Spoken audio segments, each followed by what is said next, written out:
Baik, teman-teman sekalian, hari ini kita belajarnya pakai online yang dibahas tentang daur biokimia, masih di pokok bahasan tentang ekosistem. Oke, sebelum mulai, kita berdoa dulu ya, semoga nanti bermanfaat ilmunya, dan kita berdoa juga wabah corona ini Amin. segera berakhir dan kalian bisa beraktivitas sekolah lagi seperti biasanya. Oke, baik, kita awali doa dengan baca Fatihah. Doa, silakan.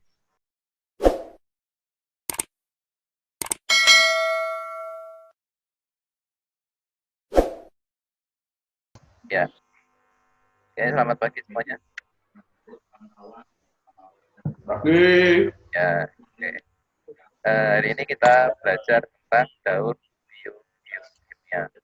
Apa sih daur biokimia?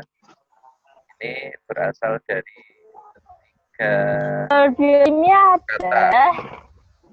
yaitu bio, dan kimia.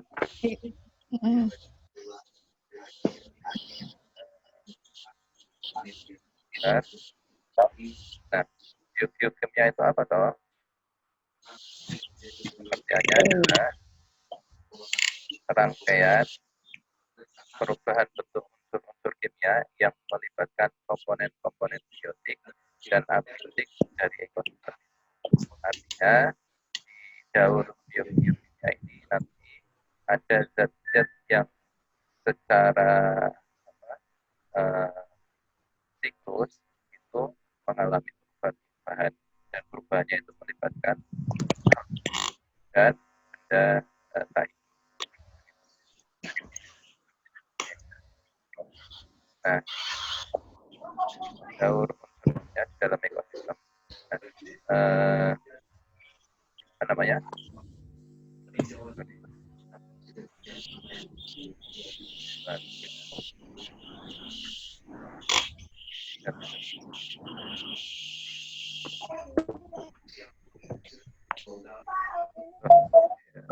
Morat-morat ya kalian ya. Halo. Iya, halo Pak. Ya, tadi ada yang kan morat-morat. Kenapa, Kalian Pak? bisa pakai pen ya. Hah? Macet, Pak. Mil, itu Mil. Iya, langsung mandi loh. Pak, itu dicatat ya, Pak? Nggak usah mulai, tapi yang penting Corona, Pak, corona. halamannya kelihatan ya. Halo. Halo. Kelihatan, Pak. Ya. Kelihatan, Pak. Ih, Saya apa sih? kelihatan. Mm-mm. Baik, kita lanjutkan. Nah, di proses daur biokimia itu, proses biologis yang ada di dalam tubuh makhluk hidup dan geologis yang ada di alam nanti akan mengubah unsur-unsur kimia itu dari bentuk organik, zat yang ada di dalam tubuh hidup, kemudian menjadi zat anorganik. Kecepatan proses dekomposisi atau penguraian bahan organik nanti akan menyebabkan atau menentukan kecepatan pendauran unsur itu. Dan daur ulang unsur nanti akan dikendalikan oleh tanaman unsur anorganik. Goblok masuk. Miso. Halo, kedengeran? Ini Iya Pak, tapi macet Pak. Macet. Sudah sambil dibaca aja ya. Ya, Pak. Oke, Otep ganti slide, kelihatan. Kelihatan. Ini ada orang-orangnya banyak, siapa tadi? Yo, Pak Lito. Oh, Pato ya? Lah kok Itu, Pak. Otep nggak ngoret-ngoret padahal. Tidak apa-apa, yang penting kelihatan tulisannya. Oh, ini gimana? Nah, apa namanya, unsur yang mengalami perubahan ada 4 apa yang nanti kita bahas yang mengalami bahan dari Meresek, Pak. biokimia itu. Aduh, Bisa apa, Pak? nah ini awalan, nanti mungkin perlu beli mic yang bagus ya, biar Pak suaranya juga. Pak bateraiku habis. Kita lihat ini ya tampilannya ya. Itu kartu. Nah, Nge-rap. oke, yang pertama kita pelajari adalah daur air. Nah, daur air ini dikategorikan bukan termasuk daur biokimia. Loh, Pak, kecoret-coret loh, Pak. Iya, Gebar-gebar.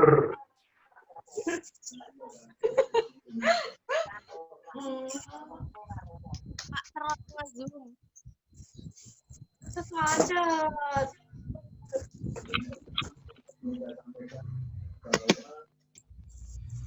dilanjut ya. Pak. Ya. Lanjut.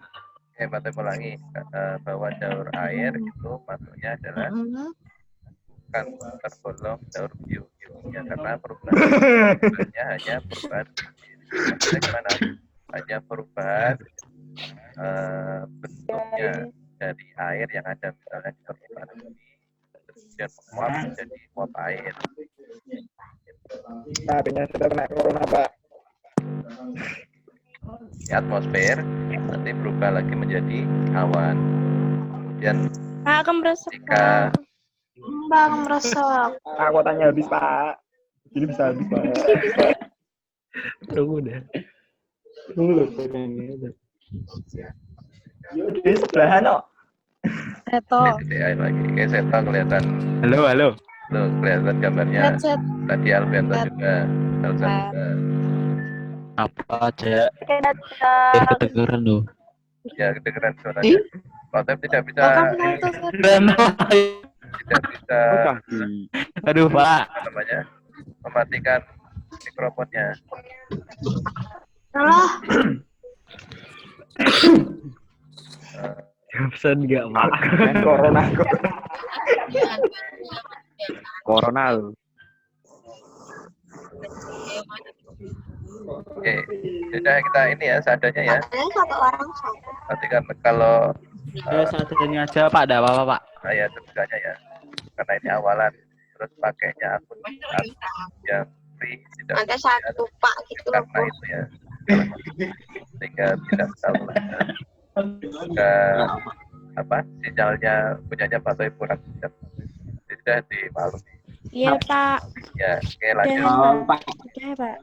Nah, daur air kita awali, silakan lihat gambarnya. Kita mulai dari air yang ada di air di permukaan bumi kan macam Inggris toh. baik yang ada di perairan, Jam berapa, Pak?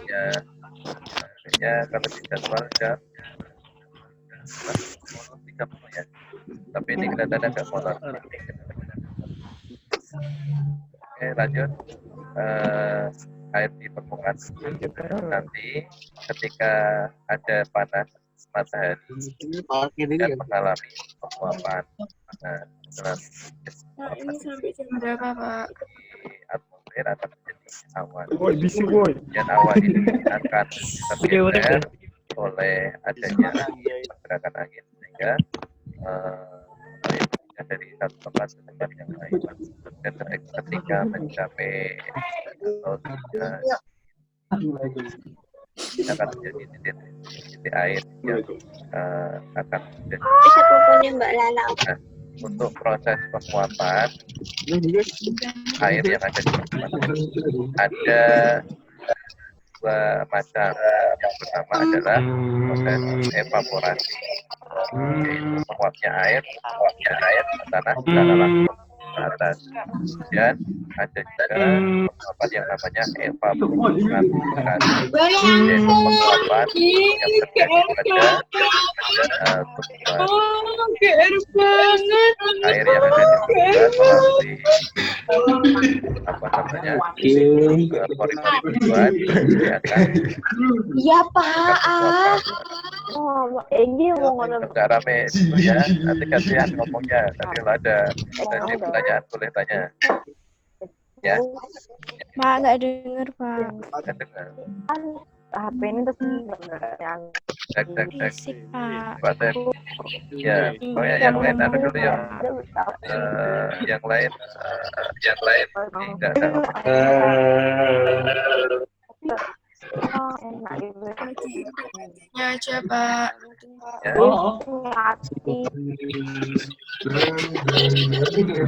Nah, coba setting yang lain. Yang untuk absennya silakan ketik kolom chat nama. Kok udah absen, Pak? Ya untuk lihat ini ya. Apa? Nama dan kelasnya ya.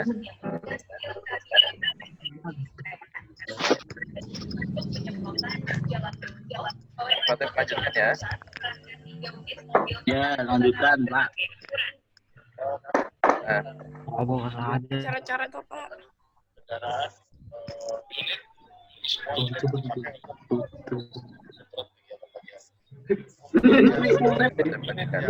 yang berikutnya adalah daur karbon. Kelihatan? Cium Lihat, ya daur karbon.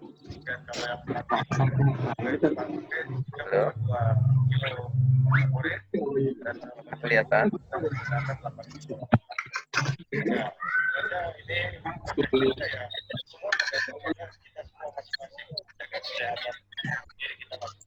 Kok dioret-oret, Pak? Bisa tuh, Pak? Oh iya. Aku nyoba oret-oret ya, Pak. Oh ini atau kalian udah jalan. Ya Allah makanya orang-orang semua. Aduh, patah musik ini. Jangan koret-koret. Nanti Kamu coret-coret, Pak. nanti belum bisa nyetiknya masalahnya. Ini ya, apa namanya? Biar kalian tidak. Wah, ada hijau-hijau. Wah, ada biru-biru. Wow. Sudah ya, stop ya koret-koretnya ya. Iya, Ya, Pak. tampil aja. Satu kali lagi, Pak. Satu kali lagi, Pak. Cukup ya, nanti gabung. Aku marah, men. Jangan.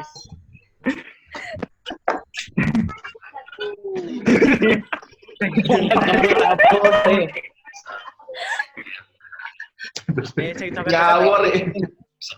Anjay mabar. Kata-kata aku tuh. Tolong. Pak Boy putung. Udah. Ini baru cari settingan. Pak Boy putung. Coba kalian ada lagi. Kelihatannya sudah bisa koret-koret. Alhamdulillah, sudah ketemu. Ayo silakan koret-koret. Sudah bisa ya? Halo? Ada biru, Pak. Iya, alhamdulillah sudah ketemu.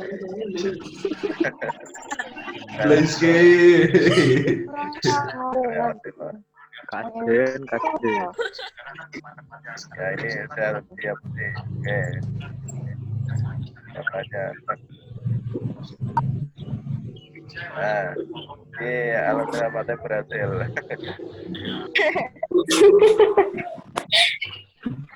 Baik, berikutnya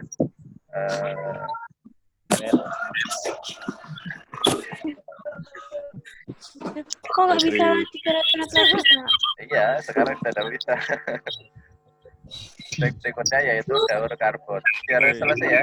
Biar nanti kalau ada kalian mau aktivitas yang lain biar bisa dilakukan setelah Oh iya, Pak. Lanjut. konten ini. Oke, yang kedua adalah daur karbon. Daur karbon kalau bentuknya C. Nanti katanya kalau senyawa itu ada banyak, ada karbon dioksida, ada karbon monoksida dan yang lainnya. Nah, karbon penting dalam kehidupan. Jadi setiap makhluk itu di dalamnya terdapat karbon. Jadinya apa toh? Jadinya adalah sesuatu yang kalau terbakar itu warnanya hitam. Adalah Pak, suaranya nggak jelas, Pak. jelas. Jadi dibaca aja ya, sambil dibaca saja. Nah, daun karbon itu ketersediaannya itu adalah menggambarkan keseimbangan antara proses fotosintesis dan Aru. respirasi seluler, respirasi yang ada di dalam tubuh. Mbak, tiktokan Mbak. Secara umum dan alami, kondisi atau keadaan karbon itu seimbang. Nah, aktivitas manusia ini yang Tiktokan Mbak. menyebabkan kandungan CO2 di atmosfer itu menjadi semakin banyak. Nah, kita pelajari terlebih dahulu siklus karbon itu seperti apa. Oke, silakan lihat di gambar ya. Ada gambar hewan, ada gambar hewan diwakili kucing atau harimau itu, dan kelinci ada pabrik. Nah, jadi kandungan karbon dioksida di atmosfer itu disumbang oleh baik makhluk hidup maupun proses pembakaran yang dilakukan oleh pabrik, kendaraan motor dan sebagainya. Kalau pada hewan, dia CO2 di atmosfer disumbang melalui proses bernapas atau pernapasan. Ketika kita bernapas, kita mengeluarkan CO2 dan mengambil oksigen masukkan ke dalam kita. Itu suara siapa anjing? Suaranya sih. Melakukan pernapasan. Suaranya siapa anjir? Tetapi untuk tumbuhan selain Contoh. melakukan respirasi, dia Oh, suaranya melakukan mali dereng. fotosintesis. Maka ini gambarnya Undang-undang setan mana lu? panas ke atas dari hewan Seto. maupun dari Set. tumbuhan. Sini main Morondo setan. Dia Alah. bisa menggunakan CO2-nya lagi yang di alam proses fotosintesis dan dengan makanan bagi dirinya, termasuk simpanannya nanti yang makanan bagi hewan. Nah, selain itu kandungan CO2 disumbang oleh pembakaran dari pabrik ya kendaraan.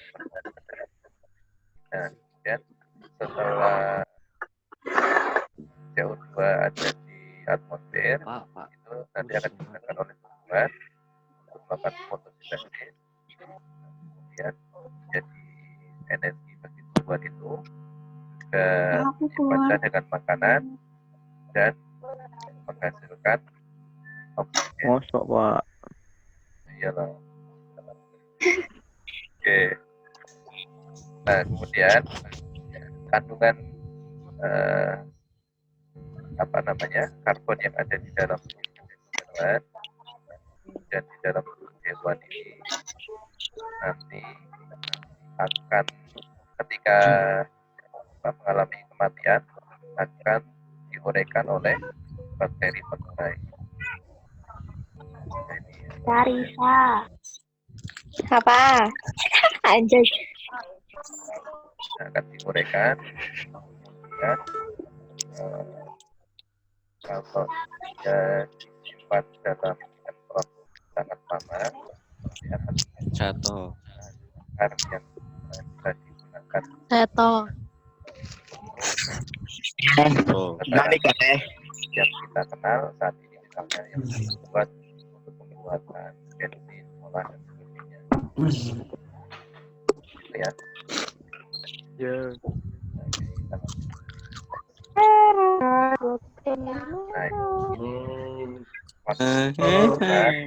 Nah, kandungan karbon Ini dioksida fisik, di atmosfer dari tahun 1600 sampai tahun 2005. Nah, datanya juga nanti akan semakin di tahun sekarang, tidak terlalu update di tahun sekarang. Tadi. Artinya kenaikan dari CO2 ini adalah yang pertama pembakaran bahan bakar fosil yang pada sampingkan lingkungan kita dan sama yang yang menjadi batu bara maupun yang digunakan untuk bahan bakar. Yang kedua adalah penebangan hutan. Ini menggunakan CO2 yang ada di atmosfer tidak bisa diproses dilakukan pembuangan. Nah, akibatnya apa? Akibatnya kandungan CO2 di atmosfer terus meningkat, panas matahari kemudian terjebak di atmosfer itu kemudian meningkat sehingga terjadi efek yang namanya efek rumah kaca. Maka kita semakin menjadi semakin panas. Apa namanya? Efeknya apa yang terasa di kehidupan kita sekarang? Mungkin yang kita tinggal di Semarang ya, melihat beberapa wilayah di pantai, misalnya di daerah Sayung, di daerah Kepulauan itu ada banyak yang kemudian harus berpindah tempat rumahnya harus pindah karena sering menggunakan salah satu atau efek pemanasan global yang ada di kita. Jadi guys, aku mau unboxing. Ini lagi belajar online enggak? Fisiknya. Lumayan satu hari daerah Betul nah mengalami apa yang kondisi ya. Baik, kita lanjutkan. Nah, yang ketiga sekarang yaitu daun nitrogen. Daun nitrogen memasuki ekosistem.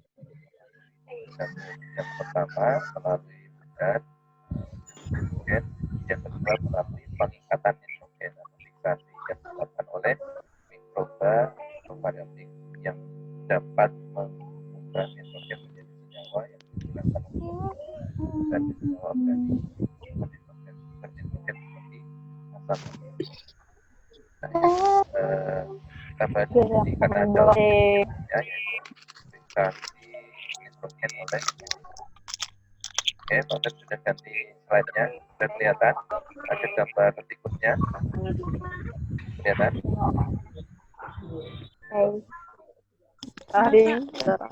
Kelihatan ini gambar. Pak, suaranya pecah-pecah. Aduh. The fuck. Ya sudah, tapi pada apa namanya slide-nya juga pada kirim juga ya. Ya. Itu aja, Pak. Untuk ngomong saja nih. Ya. Beri salam. Cingen. Oke, kita lanjut. Masih ada dua. Nah, Pak Tohi. oke, coba Pak Saif dekatkan mic-nya. Apakah semakin jelas? Jelas, Pak. Jelas, Pak. Jelas. Oh, jelas. Mungkin karena terlalu pendek ya. Ya sudah. Meskipun agak miring-miring ini posisinya. Pak Tohi. Baik, kita bahas yang berikutnya atau yang ketiga adalah daun nitrogen. Nah, daun nitrogen ini sebenarnya sangat penting untuk kebutuhan makhluk hidup. Nah, untuk apa toh? Untuk kalau di dalam tumbuhan nanti nitrogen itu akan diubah menjadi protein. Ya. Yang mengubah nitrogen menjadi protein adalah tumbuhan utamanya adalah tumbuhan kacang-kacangan. Maka kenapa kacang itu banyak proteinnya karena dia bisa mengikat nitrogen yang dibantu oleh bakteri rhizopus. Oke, kita bahas daun nitrogen terlebih. Nah, nitrogen itu sebenarnya di atmosfer itu jumlahnya sangat banyak sekali, yaitu 80% dari udara yang ada di atmosfer. Jadi oksigen, karbon dioksida itu jumlahnya kalah dibandingkan dengan nitrogen. Tetapi nitrogen tidak bisa secara langsung digunakan oleh manusia, oleh hewan. Nah, sebenarnya nanti ketika sudah jadi protein, kemudian sumber nitrogen yaitu dari tanaman, dari bahan anorganik yang berasal dari tanah. Kita mulai, kalian lihat nitrogen yang ada di atmosfer, yang judulnya di atas nitrogen in atmosfer. Nah, nitrogen ini nanti akan masuk ke dalam tanah atau apa ya, dia diikat oleh bakteri fiksasi namanya, yang terdapat di dalam bintil akar kacang-kacangan.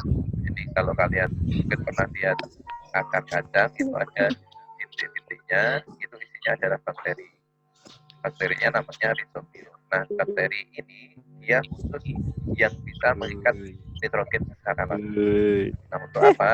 Untuk kebutuhan nitrogen di tanaman kacang-kacangan. Karena kacang nitrogen banyak untuk membuat protein. Selain itu, ada bakteri yang ada di tanah yang bisa memfiksasi, mengikat nitrogen langsung menjadi amonium. Ya, karena dia tanaman itu, ketika tanaman ini nanti dimakan oleh makhluk hidup, misalnya ini gambarnya tikus, atau dimakan oleh manusia, nanti nitrogen yang terkandung di dalam protein akan masuk ke dalam tubuh makhluk hidup yang memakannya. Ya, semua makhluk hidup. Jadi ketika ada kandungan protein, berarti otomatis dia punya kandungan nitrogen. Ketika makhluk hidup itu mati, nanti makhluk hidup akan diuraikan oleh urai atau dekomposer. Nah, yang termasuk dekomposer adalah jamur dan bakteri. Nah, ketika diuraikan nanti akan menjadi amonium. Amonium itu cirinya apa toh? Amonium itu pokoknya tandanya sesuatu yang bau menyengat, tidak enak, itu adalah amonium atau amonia NH+. Nah, amonia itu di alam Pak, putus-putus, Pak. masih tapi kalau ayam dekatkan lagi guys. Oke. Amonium itu di alam Pak, itu bisa dimanfaatkan, harus diubah menjadi nitrit terlebih dahulu. Nah, proses amonium menjadi nitrit dinamakan proses nitritasi. Ada dua bakteri yang membantu, yaitu bakteri Nitrosomonas dan Nitrosomonas. Nitrit ini masih belum bisa dimanfaatkan, harus diubah menjadi nitrat. Jadi dari nitrit menjadi nitrat. Juga dibantu oleh bakteri. Bakterinya adalah nitrobakter. Proses dari nitrit menjadi nitrat disebut dengan nitratasi. Ada dua tahap tadi, nitritasi dan nitratasi. Dua tahapan tadi dari amonium sampai menjadi nitrat itu disebut atau dinamakan proses nitrifikasi. Nah, dari nitrat ini dia sudah bisa diserap oleh tumbuhan, digunakan oleh tumbuhan yang lain selain kacang-kacangan. Kalau kacang-kacangan tadi dimanfaatkan jadi bakteri. Kemudian selain itu ada bakteri denitrifikasi namanya. Lopet, Pak. Lopet. Sambil dijahit. Bakteri nitrifikasi, bakteri denitrifikasi yaitu mengubah nitrat jadi 2%, Pak. Oke, itu untuk proses daur nitrogen. Kita lanjut yang berikutnya ya, biar selesai. Nanti setelah itu kalian kalau ada yang ditanyakan silakan ditanyakan. Yang berikutnya adalah daur fosfor. Daur fosfor. Apa tuh fosfor itu? Dari semua membutuhkan fosfor untuk banyak hal. Daur fosfor lebih sederhana daripada daur yang lainnya karena daur fosfor tidak melibatkan atmosfer. Kenapa? Fosfor hanya ada dalam bentuk fosfat yang diserap oleh tanaman dan digunakan untuk sintesis senyawa organik. Dan partikel tanah memasukkan fosfat. Hal ini adalah fosfat tidak menyebar ke fosfat ini adalah senyawa yang fungsinya namanya menyuburkan tanaman. Kalau kalian pernah dengar ada namanya pupuk fosfat, salah satunya yang diperlukan oleh tanaman. Dan selain menyembuhkan, Istirahat Pak. fosfat istirahat, dia sebentar lagi istirahat. Fosfat ini Pak, apa roti lapis namanya? Pak. Fosfat ini yang menyebabkan tumbuhan ini memiliki buah atau biji. Jadi kalau misalnya ada yang bapaknya tani gitu kan, ini mengenal tahu kali ada kenal mukamu gitu loh. Jadi nggak konsen ya. Oke lanjut ya. Jadi kalau tani itu selain menggunakan urea, kalau di pupuk urea nanti tanamannya tumbuhnya subur hijau, tetapi dia tidak akan menghasilkan buah yang banyak. Misalnya padi pupuk urea terus gitu ya, padinya hijau tapi buahnya sedikit. Nah, bagaimana biar banyak? Nah, salah satunya adalah dipupuk dengan fosfat biar Oke, lanjut. Nah, ini daunnya terutama adalah batuan, bahan organik di tanah, dan tanaman. Itu nasanya siapa sih? Fosfat itu yang ada di tanah nanti oleh dan Berisik Pak. nanti akan terbawa oleh air. Jadi, karena air itu mengalir dari tempat yang tinggi ke tempat yang rendah, maka nanti fosfatnya itu akan mengalir ke mengalir ke saluran air. Sampai pada akhirnya terbawa di permukaan air. Nah, kemudian masuk fosfat yang ada di pupuk misalnya. Nah, jadi efeknya adalah ketika air itu punya fosfatnya, maka ada tanaman-tanaman di air yang dia tumbuhnya sangat subur.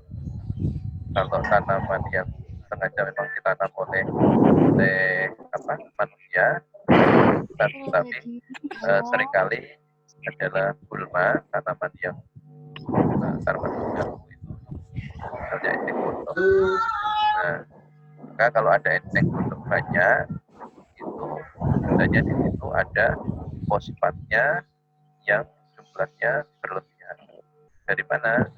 Salah satu diantaranya adalah sisa-sisa dari petani yang sawahnya yang mengalir ke saluran air sampai ke sungai, termasuk yang ada kandungan deterjen itu ada fosfatnya, kemudian mengalir ke air nanti akan menyebabkan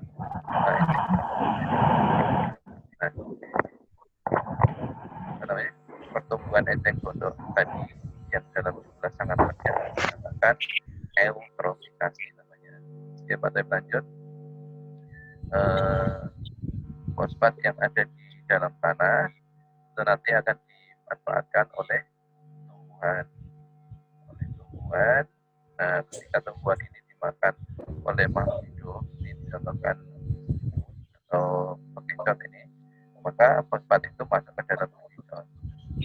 Ya, kalau bekicot itu mati, nanti akan dikorekkan oleh dekomposer baik bisa bakteri maupun jamur. Nanti setelah diuraikan akan menjadi fosfat lagi. Jadi fosfat di tanah, tumbuhan dimakan makhluk hidup, diuraikan oleh jamur. Nah, hanya ini makanya tadi dikatakan bersifat lokal. Oke, lanjut ya. Lanjutkan.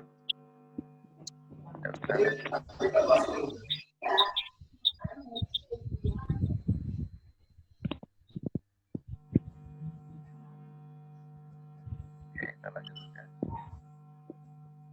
Nah, ini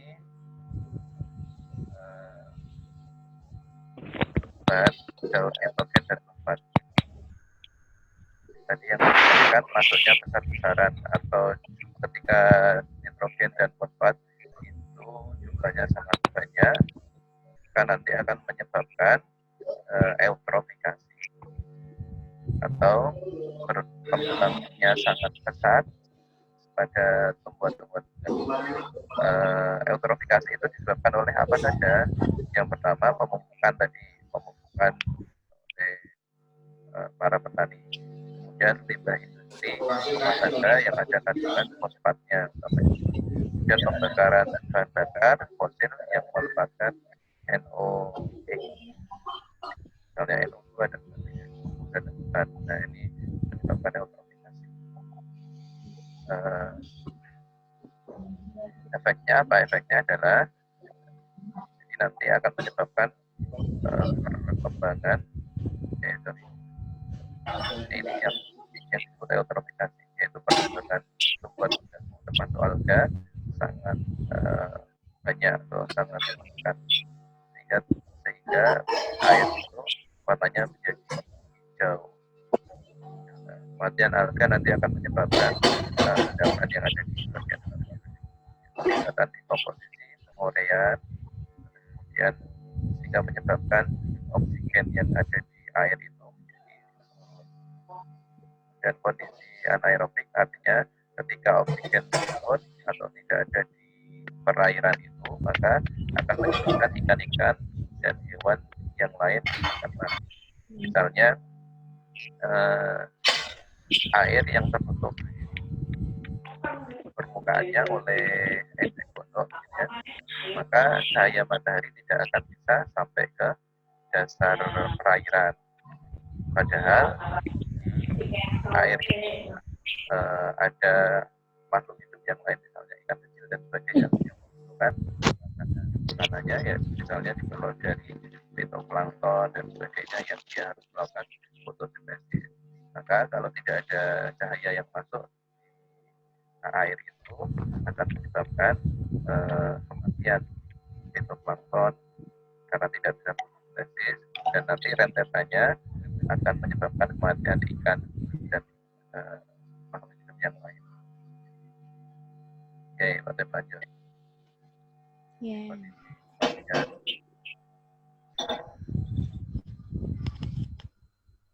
Nah, efek dari Pak, masih ada. Pak, ini kalau ketinggalan bisa lihat di mana, Pak? Nanti Pak Tep coba upload di YouTube-nya. YouTube-nya namanya apa, Pak? YouTube-nya namanya Pak Tohib. Nah, nanti Pak Tep kasih informasinya Tohib Gaming. Di online ya. Pak. Nah, perubahan dunia lainnya artinya tadi zat-zat apa yang harusnya terjadi daur ketika mengalami perubahan jumlahnya berlebihan nanti akan menyebabkan Ini masih lama dan kok, Pak. asap, penipisan ozon dan yang lainnya. Nah, dan yang pertama dan asap. Dan asap itu apa?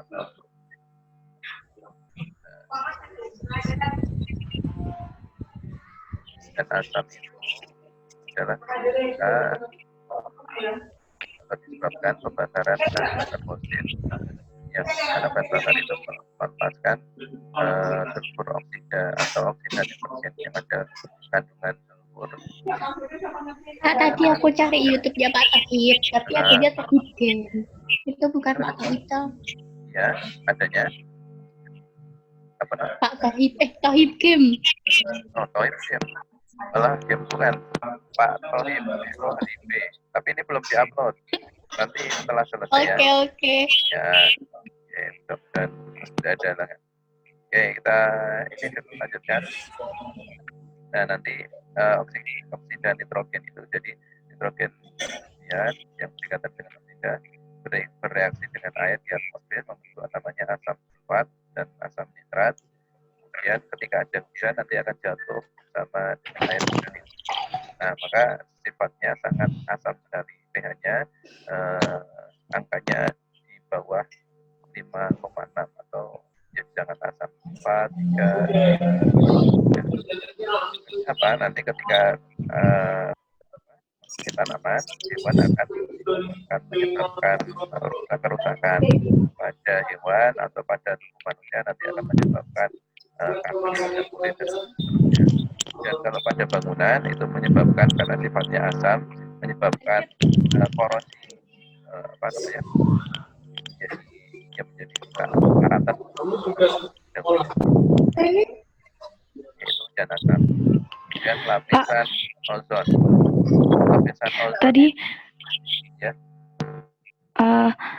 Atmosfer tuh paling banyak nitrogen ya Pak tadi Pak? Kapan Pak selesainya Pak? Nitrogen.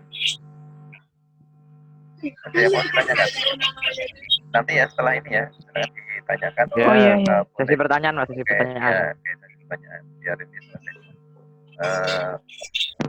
Boleh tanya lewat chat atau lewat suara. Nah, yang berikutnya adalah penelitian. Ada Pak Parti. Seringkali teman-teman sering kebulak-balik bahwa lapisan ozon itu disebabkan oleh kandungan CO2 dan yang lainnya. Ternyata tidak, bahwa penipisan lapisan ozon itu tidak terkait dengan kandungan CO2. Tapi kalau CO2 itu adalah penyebab dari efek rumah kaca. Saya tegaskan ya bahwa efek rumah kaca itu berbeda dengan penipisan lapisan ozon. Yang dimaksud efek rumah kaca adalah panas matahari yang masuk ke bumi, terus kemudian karena ada CO2-nya banyak di udara, sehingga panasnya nanti ketika harusnya kembali lagi ke atmosfer atau ke atas, karena ada banyak CO2-nya sehingga akan balik lagi ke bumi, menjadi panas. Itu efek rumah kaca yang disebabkan oleh CO2. Tapi untuk penipisan lapisan ozon